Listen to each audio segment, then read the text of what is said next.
और मैं हूं आपके साथ साक्षी राठौर। सम्यक कॉन्फ्रेंस के तहत रविवार को चक्कर रोड के वरड मैरिज लॉन में बेरोजगारी पर व्याख्यान हुआ। इस मौके पर सुप्रसिद्ध विचारक भास्कर राव रोकड़े ने कहा कि मध्य प्रदेश में 1 जनवरी 2024 को 4 आउटसोर्सिंग कंपनियों के माध्यम से सरकारी व निजी क्षेत्र में मैन पावर सप्लायर का कारोबार बंद होते ही खाली पदों पर सम्मानजनक वेतन के साथ नियमित नियुक्तियां का मार्ग प्रशस्त हो जाएगा। कॉन्फ्रेंस में मंडला के विधायक डॉक्टर अशोक मरस्कोले, कार्यक्रम के समन्वयक अरुण गोटी, पूर्व नगर पालिका अध्यक्ष डॉक्टर राजेंद्र देशमुख, जिला कांग्रेस के कार्यवाहक अध्यक्ष हेमंत बागदरे, जिला कांग्रेस सेवा दल के अध्यक्ष अनुराग मिश्रा आदि उपस्थित थे। तो युवा साथियों, हम तीसरे संकल्प की ओर बढ़ते हैं जो इससे भी अधिक खतरनाक है। युवा साथियों, आपको ज्ञात होगा कि आपके यहां पढ़ा लिखा युवा जितना है, आईटीआई पढ़ा हुआ, पॉलिटेक्निक पढ़ा हुआ, इंजीनियरिंग पढ़ा हुआ और भिन्न भिन्न तरीके की पढ़ाई किया हुआ, आप लोग आपस में बात करते हैं, यार नौकरी तो सर्च कर रहा हूं, लेकिन वो कंसल्टेंसी कंपनी वाला 3 महीने का वेतन मांग रहा है, उसके बाद नौकरी लगेगी भैया, वो कंसल्टेंसी आउटसोर्सिंग के माध्यम से लगेगी, हम कर्मचारी कहीं और के होंगे, नाम कहीं और का होगा और वेतन भी काट के देगा यार, उनकी भी दलाली रहेगी। ये तो आपको पता ही होगा, ये जानकारी है कि नहीं आप लोगों को? कंसल्टेंसी कंपनी के माध्यम से नौकरियों में जाते हैं कि नहीं जाते? तो युवा साथियों, सन 1991 में, जरा याद रखिए, सच्चाई तो यह है कि आप लोगों को वास्तविक समस्या की जानकारी नहीं है, इसीलिए परेशानी है। हम बताना चाहते हैं, सन 1991 में भारत सरकार ने असंगठित क्षेत्र की कंपनियों में कार्यरत कर्मचारियों को शोषण से निजात दिलाने के लिए बीपीओ अर्थात बिजनेस प्रोसेस आउटसोर्सिंग और केपीओ अर्थात नॉलेज प्रोसेस आउटसोर्सिंग के तहत कंपनियों का रजिस्ट्रेशन करने का निर्णय लिया। लेकिन कालांतर में बीपीओ और केपीओ के तहत रजिस्टर्ड कंपनियों ने पढ़े लिखे कर्मचारियों की दलाली शुरू कर दिया और बड़ी विपरीत परिस्थितियां सामने आ गई। जैसे कि विद्युत मंडल में अगर मीटर वाचक, असिस्टेंट लाइनमैन, सुपरवाइजर, सर्वेयर के पद खाली हैं, अब वैकेंसी नहीं निकाली जाती, टेंडर निकाला जाता है। जब वो टेंडर निकलता है तो उसके बाद में वो जिसका टेंडर पास हुआ वो कंसल्टेंसी कंपनी के पास जाता है। कंसल्टेंसी कंपनी आप लोगों के पास मैसेज भेजती है, इस योग्यता के इतने इतने कर्मचारी चाहिए।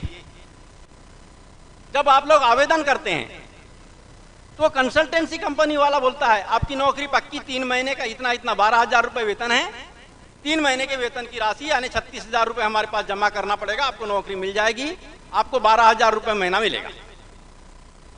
मजबूरी में, चलिए 8,000 ही माने, मजबूरी में 12,000 रुपये के हिसाब से नौकरी मिलने वाली, इस हिसाब से 36,000 रुपये माता पिता से मांग कर दिए। जैसे अभी मलैया जी बता रहे थे कि पैसा क्यों दिया जाता है, 36,000 रुपये मांग के उनने दिया, नौकरी लग गई भैया। नौकरी करने जब गए तो वहां पर 12,000 में से मात्र 8,000 रुपये महीना मिल रहा है, केवल 8,000 रुपये। मतलब वो आउटसोर्सिंग कंपनी ने भी दलाली 4,000 रुपये महीना लेना शुरू कर दिया। एक बात हमको बताना चाहते हैं आपको, सन 1951 में 1951 में रतनलाल मालवीय केंद्रीय श्रम मंत्री थे, श्रम राज्य मंत्री थे। रतनलाल मालवीय ने जिनेवा में जाके भाषण दिया कि भारत कभी भी शिक्षित, अशिक्षित व अल्पशिक्षित वर्ग के कामगारों की दलाली नहीं करेगा, भारत में कभी भी कर्मचारियों की दलाली नहीं होगी।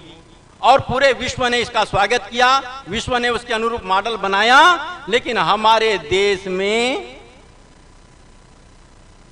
लंबे अरसे बाद शिक्षित बेरोजगार युवाओं की दलाली शुरू हो गई। कितनी दुर्भाग्यपूर्ण बात है। सरकारी विभागों में ही मध्य प्रदेश में 9,80,000 पद आउटसोर्सिंग से भर दिए गए हैं। 9,80,000। हम आप लोगों के सामने संकल्प लेते हैं और ये संकल्प में आप लोगों की शक्ति नहीं थी कि 1 जनवरी 2024 को मध्य प्रदेश में आउटसोर्सिंग प्रणाली से नियुक्तियां पूर्णतः बंद कर दी जाएगी, जिससे तत्काल 9,80,000 पद तो नियुक्तियां देनी ही पड़ेगी। उसके बाद भी लगातार नियुक्तियां नियमित होगी और निजी क्षेत्र की कंपनियों में भी नियमित नियुक्तियां ही करनी पड़ेगी। तो क्या आपको लगता है इससे रोजगार के अवसर खुल जाएंगे, नौकरियां मिलेगी? यह चिंतन का विषय है, इसको बहुत बारीकी से समझिए। आप एक युवा हमारे जो कार्यक्रम के वीडियो बनेंगे इसको अपने साथियों को भेजिए, साथ में बैठिए, मनन करिए, तब आपको ये बात समझ में आएगी कि सरकार यानी सत्ताधीशों ने, व्यवस्था से जुड़े लोगों ने कितना बड़ा धोखा आप लोगों के साथ किया है और वैकेंसी क्यों नहीं निकल रही है। क्योंकि जहां भी वैकेंसी निकलना होता है वहां आउटसोर्सिंग से पद भर दिए जाते हैं। और एक दुर्भाग्यपूर्ण बात, इस जिले में मेरे ख्याल से 60% के आसपास आदिवासी होंगे। क्यों डॉक्टर साहब? 60% आदिवासी यहां पर हैं। आउटसोर्सिंग से जो भर्ती होती है उसमें कोई रिजर्वेशन का प्रावधान नहीं होता।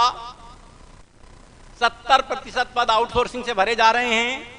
यदि 1000 पद है, 1000 में 70% यानी 700 पद आउटसोर्सिंग से भर दिए गए जहां कोई रिजर्वेशन नहीं है, और मात्र 300 पद बचे अब जिसकी नियुक्ति होनी है। तो 140 पद आपके रिजर्वेशन कोटे के चले गए। अब 300 में से मात्र 60 पद आप लोगों को आदिवासी वर्गों को मिलेंगे। तो पहले आदिवासी वर्ग के, शिक्षित वर्ग के युवा बेरोजगार नहीं रहते थे क्योंकि अवसर रहते थे, 20% आरक्षण था, नौकरी मिल जाती। अब अंधाधुंध बेरोजगारी बढ़ गई। ये चिंता और चिंतन का विषय है या नहीं? तो हमारा निर्णय 1 जनवरी 2024 से ये दलाली प्रथा, दलाली व्यवस्था पूर्णतः खत्म